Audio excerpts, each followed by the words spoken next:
Hello students, welcome to the first lecture of the subject Civil Engineering Drawing. Program name Civil Engineering Program. Semester 4, course title Building, Planning and Drawing. Course code 22405. Now this is the subject, the core technology subject, enabling the principles of planning or building, the content into the graphical form and thereafter its execution. Civil engineering has to convert design parameters and process details into actual practice. The principles of planning for building includes the entire facilities to be provided as per individual's requirements, economical status and suitable to the user. Therefore, students are required to understand, interpret and prepare working drawing. This will further lead into reading and understanding of drawings that make the execution and implementation easy in the field. In long run, construction industry should have orientation towards the skillful design, software skill and energy efficient techniques. This will create confidence and share a gain of salt in building nation in a beautiful way of approach. मित्रांनो, हा जो subject आहे building, planning and drawing, this is the core subject. Core subject म्हणण्यापेक्षा हा आपल्या civil इंजिनिअरिंगमधला main subject आहे. या सब्जेक्टमध्ये हा बेसिक सब्जेक्ट असल्यामुळं द फर्स्ट ॲस्पेक्ट म्हणजे बेसिक नॉलेज आपणाला ड्रॉईंगमधलं घ्यायचं. लास्ट सेमिस्टरला तुम्ही ॲटोकॅड हा सब्जेक्ट शिकलेला आहात. या सेमिस्टरमध्ये आपण बिल्डिंग ड्रॉईंग अँड प्लॅनिंग, त्यातला प्लॅनिंग हा जो पार्ट आहे, so it is related with principles of planning. आजकाल आपण बघतो की वास्तुशास्त्राप्रमाणे इमारत पाहिजे. तर what is the meaning of Vastushastra? तर आपण त्यालाच प्रिन्सिपल्स ऑफ प्लॅनिंग म्हणतो. जे नॅचरल रिसोर्सेस जे आहेत त्या रिसोर्सेसचा प्रॉपर वापर इमारत बांधताना आपल्याला करायचं किंवा करत असतात. आणि ते करत असताना ज्या पर्पजसाठी आपण इमारत बांधतो किंवा बिल्डिंग बांधतो, फॉर एक्झाम्पल रेसिडेन्शियल बिल्डिंग असेल, जे राहण्यासाठी जर आपण इमारत बांधणार असो तर ती कशावर अवलंबून आहे? तर तुमची जागा किती आहे, व्हॉट आर दी रिक्वायरमेंट्स, तुमची इकॉनॉमिकल कंडिशन्स आणि या सगळ्यांचं कॉम्बिनेशन करून आपण प्लॅनिंग करत असतो. आता बेसिकली आपणाला ड्रॉइंग्स म्हणजे काय हे समजून घ्यावं. तर ड्रॉइंगमध्ये बेसिक कुठली गोष्ट असेल तर देर आर लाईन्स, म्हणजे आपण रेषा मारतो आणि या प्रत्येक रेषेला एक मिनिंग असणार आहे. आणि त्याच्यामुळं आपण ज्यावेळेला रेष मारतो, ड्रॉइंग म्हणजेच it is combination of line किंवा शेप, जे ट्रायंगल असेल, स्क्वेअर असेल, रेक्टँगल असेल, सर्कल असेल, आणि मग याच्याच मदतीनं आपण ड्रॉइंग करत असतो. आणि तुमच्याकडे एवढी ॲबिलिटी होणं अपेक्षित आहे की तुम्हाला ड्रॉइंग वाचता आलं पाहिजे. जसं आपण पुस्तक वाचतो, नोट्स वाचतो, तसं तुम्हाला ड्रॉइंग इंटरप्रेट करता आलं पाहिजे. What is the meaning of interpret? म्हणजे तुम्हाला ते वाचून तुम्ही ज्याच्याकडनं काम करून घेणार आहे अशा लेबर लोकांना ते समजावून सांगता आलं पाहिजे. आणि ही ॲबिलिटी या सेमेस्टरमध्ये आपण ॲक्वायर करायची. So what is competency? The aim of this course is to help the student to attain the following industry identified competency through various teaching learning experience. Prepare engineering drawing as per principles of planning using CAD software. तर CAD software वापरून आपल्याला drawing कसं तयार करायचं हे मागच्या वर्षी तुम्ही शिकला आहात. आता यावर्षी आपण फक्त प्लॅनिंग आणि बऱ्यापैकी आपण हातानं ड्रॉइंग काढणार आहोत. हा सब्जेक्ट आहे तसा तो सोपा आहे आणि तसं बघायला गेलं तर तो अवघड पण आहे. तो समजावून प्रॉपर घेतला तर it's very simple, very interesting. So what are the course outcomes? Course outcomes म्हणजे तुम्ही या सेमिस्टरनंतर या सब्जेक्टमधनं काय काय शिकणं अपेक्षित आहे त्याचे पॉईंट आहेत. So interpret the symbols, signs and conventions from the given drawing. आता ड्रॉइंग काढत असताना आपण काही साईन कन्व्हेन्शन वापरणार. फॉर एक्झाम्पल आपण भिंतीचा क्रॉस सेक्शन ज्यावेळेला काढणार त्या प्रत्येक ठिकाणी आपण हे दगडी बांधकाम आहे, वीट बांधकाम आहे, कॉन्क्रीट आहे, इथं सळी प्रोव्हाइड केलेली आहे, इथं माती आहे, इथं प्लायवूड आहे, असं न करता साईन कन्व्हेन्शनच्या माध्यमातून आपण ते दाखवणार. म्हणजे ब्रिकवर्क या पद्धतीने दाखवायचं, युसॅर मॅसनरी या पद्धतीने दाखवायची, कॉन्क्रीट असेल तर असं दाखवायचं, ग्राउंड लेवल असेल तर ती अशी दाखवायची. आणि त्याच्याच बरोबर कन्व्हेन्शनल आणि शॉर्ट फॉर्म्स म्हणजे फॉर एक्झाम्पल डोअर्सला डी, विंडो असेल तर व्ही, व्हेंटिलेटर असेल तर व्ही, असे शॉर्ट फॉर्म्ससुद्धा काही आपल्याला बघायचे. Then prepare line plans of residential and public buildings using principles of planning. Actually आपण प्रिन्सिपल्स ऑफ प्लॅनिंग शिकल्यानंतर लाईन प्लॅन काढणार. So what is line plan? So line plan म्हणजे एका रेषेचा उपयोग करून आपणाला वेगवेगळ्या रूमची जी ग्रुपिंग आहे ती ग्रुपिंग करायचं आहे. आणि ते ग्रुपिंग करत असताना त्याची अरेंजमेंट कशी असली पाहिजे ह्याच्यासाठी आपल्याला प्रिन्सिपल्स ऑफ प्लॅनिंग शिकावं लागेल. Then prepare submission and working drawing from the given requirement for local bearing structures किंवा load bearing structures. Prepare submission and working drawing from the given requirement for frame structure. And last, draw 2-point perspective drawing for a given small object. आता ह्याच्यामध्ये prepare submission drawing आणि working drawing. What is the meaning of submission drawing? ज्यावेळेला आपण आपल्याकडं असणारी जी authority आहे त्या अथॉरिटीकडनं permission घेतो, बांधकाम परवाना घेतो. म्हणजे समजा गारगोटीमध्ये ग्रामपंचायतीकडून आपण बांधकाम परमिशन घेण्यासाठी, जर नगरपालिका असेल तर नगरपालिकेकडून बांधकाम परमिशन घेण्यासाठी जे ड्रॉइंग आपण सबमिट करतो त्या ड्रॉइंगला सबमिशन ड्रॉइंग असं म्हणतात. आणि वर्किंग ड्रॉइंग म्हणजे ज्या ड्रॉइंगच्या मदतीनं आपण कन्स्ट्रक्शन करत असताना ज्या ड्रॉइंगचा वापर करतो that is called as working drawings.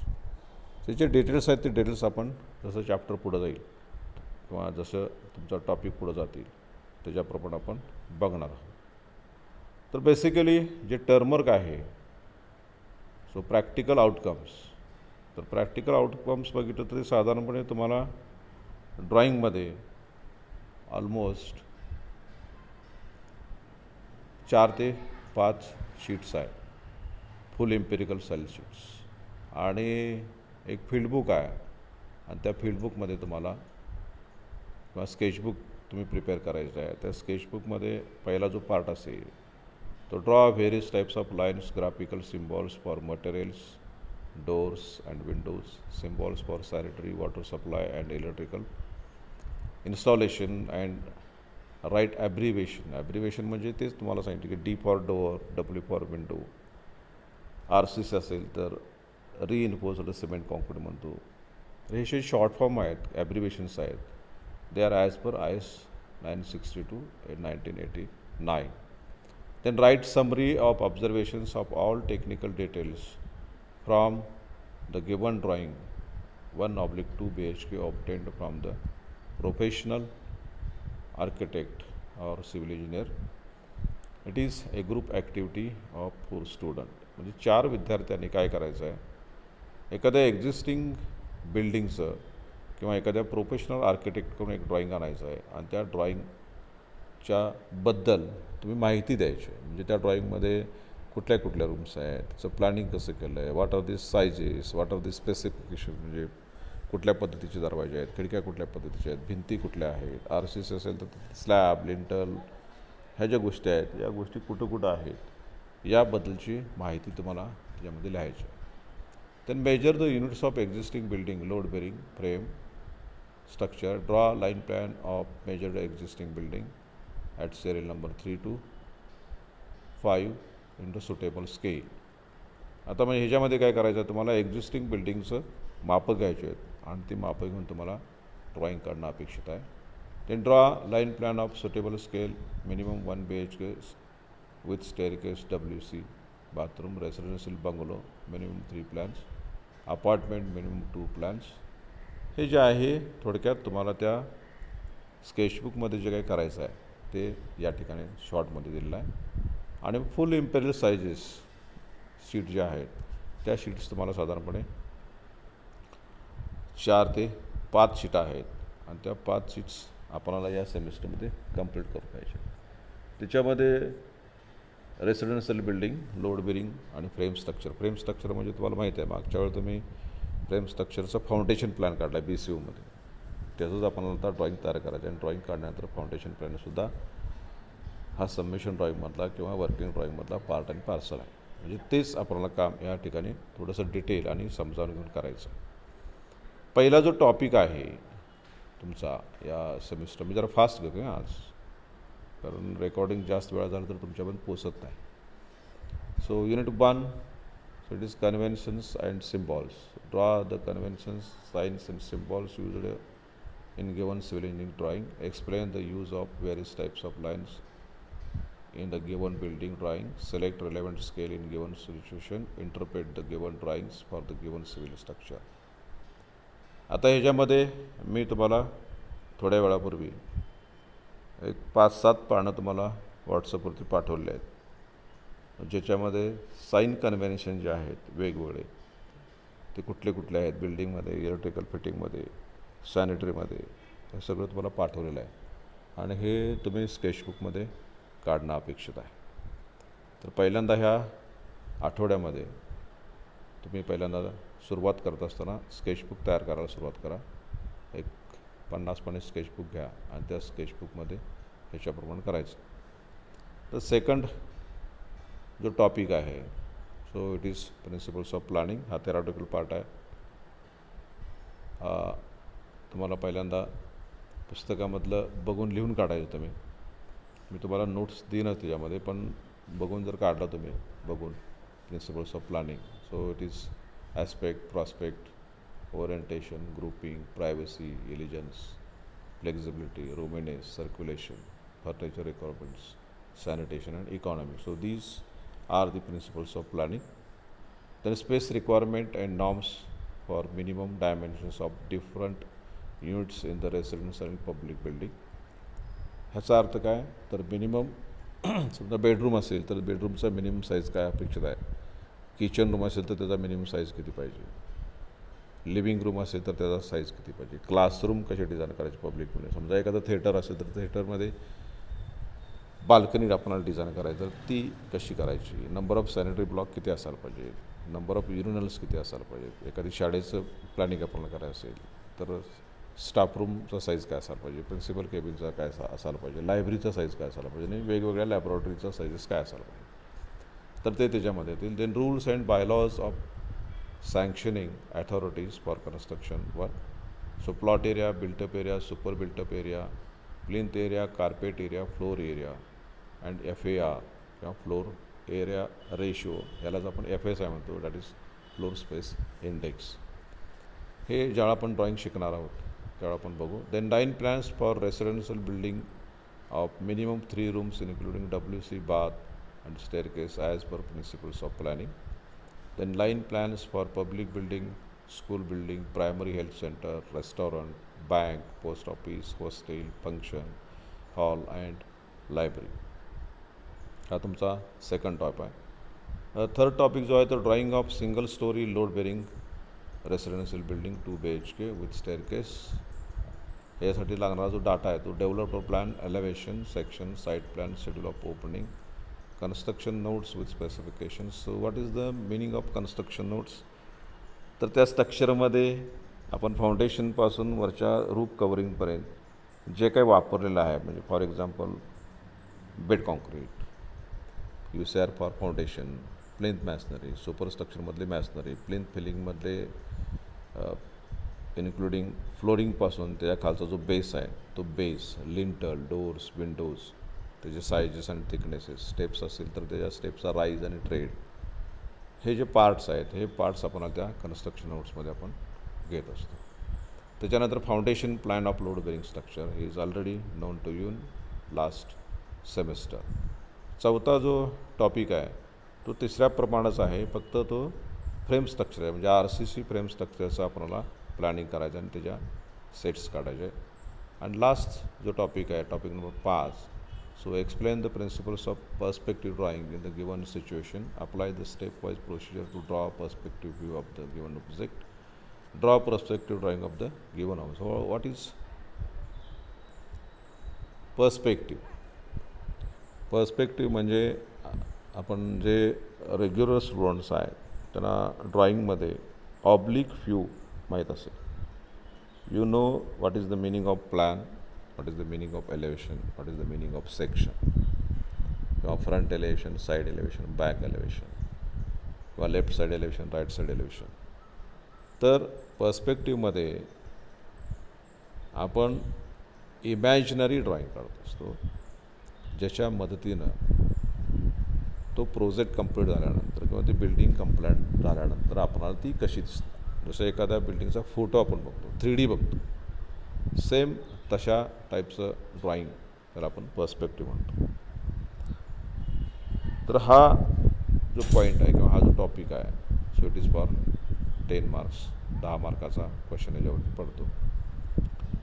त्याच्यामध्ये हे जे टॉपिक वाईज जे मार्क्स आहेत, so topic number 1 conventions and symbols are for 6 marks, planning of building for 18 marks, drawing of load bearing structure 60 marks, drawing of frame structure 18 marks, and perspective drawing 12 marks. आता ही आपली जी परीक्षा आहे ही परीक्षा online होण्याची शक्यता आहे, पण तरीसुद्धा आपल्याला ड्रॉइंगचं जे काम आहे हे ड्रॉइंगचं काम तुम्हाला घरात बसून करावं लागेल. 30 एप्रिलनंतर समजा ऑफलाईन कॉलेज सुरू झालं तर त्या ड्रॉइंग शीट्स आपल्याला ड्रॉइंग हॉलमध्ये येऊन काढावं. मीन टाईम तुम्ही काय करायचं आहे तर बेसिकली पहिल्यांदा आता स्केचबुक तयार करायला सुरुवात करा. मी नेक्स्ट वीकमध्ये 2 लेक्चर तुम्हाला प्रिन्सिपल्स ऑफ प्लॅनिंगवरती देईन आणि मग आपण ॲक्च्युअल सिलेबससाठी सुरुवात करायची आहे with line plans of different buildings, म्हणजे रेसिडेन्शियल बिल्डिंग, लोड बेरिंग असू दे, फ्रेम स्ट्रक्चर असू दे, आणि public buildings. Okay, goodbye. ज्यांना काही डाऊट्स असतील त्याने माझ्या फोन नंबरला फोन करायला हरकत नाही, कॉल करायला हरकत नाही, किंवा व्हॉट्सअपला आपल्या ग्रुपवरती मेसेज जरी टाकला तरी चालू शकेल. Okay, good bye.